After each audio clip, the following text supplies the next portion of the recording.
Excuse me. I'm going to talk about this.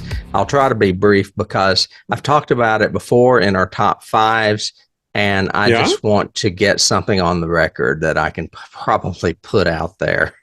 Okay. And that is a little movie called World War Z. Came out in 2013.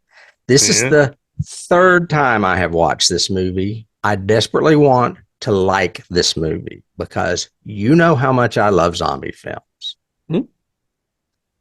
I hate this movie. It's not a horror movie. It doesn't feel like a zombie movie. There's just way too much CGI and all of these no-win scenarios. So close getaways seem absolutely ridiculous because there's no way that would happen. And I did a little research, and I think I know why. It was directed by Mark Forster, same guy that did The Kite Runner, Monsters Ball, Finding Neverland, and no horror movies that you've ever heard of, because he didn't do any horror movies. He is not a horror movie director, and I think that may be why there's a problem with this movie. I would call this a political action thriller with zombies. Basically. With zombies. It's based on the novel by Max Brooks, and that's another problem because it doesn't even resemble the novel at all.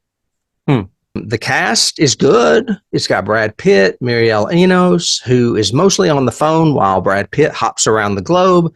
It's got David Morse, and it's got the Doctor Who guide, Peter Capaldi. I'll give a brief synopsis. The life for former United Nations investigator Gerry Lane and his family seems content. Suddenly, the world is plagued by a mysterious infection, turning whole human populations into rampaging, mindless zombies. After barely escaping the chaos, 1,000,000 different times, Lane is pursued to go on a mission to investigate this disease. What follows is a perilous trek around the world where Lane must brave horrific dangers and long odds to find answers before human civilization falls. I'm not the only person that doesn't like this movie. It only gets a 66% on Rotten Tomatoes, and I think that's fair because, like I said, some of the acting does lift it a bit. But sometimes I think I might give it a little less because this is what happens when you have a lot of money and too many hands stirring the pot, including the studio. And that is my old man speech on World War Z. And now I will shut up and get off my soapbox. No, that's fine. I have never seen it. I've only seen clips from it. From what I remember, it's very Danny Boyle-ish as far as the zombies are like ants. They're like fast, and they climb and they jump and they snarl and all of that, right?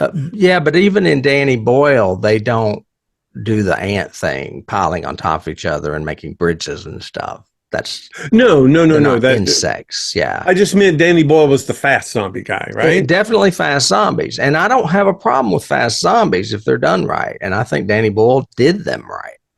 Danny Boyle is also a good example of a director that can direct multiple genres. He doesn't do a lot of horror movies. True. But he does the horror movies that we like because they're more character based. Right. And he's also an award-winning director, as is Mark Forster. But I'm telling you, Mark Forster does not know how to direct horror. Does not. He does not know how to do it. Okay. Nope.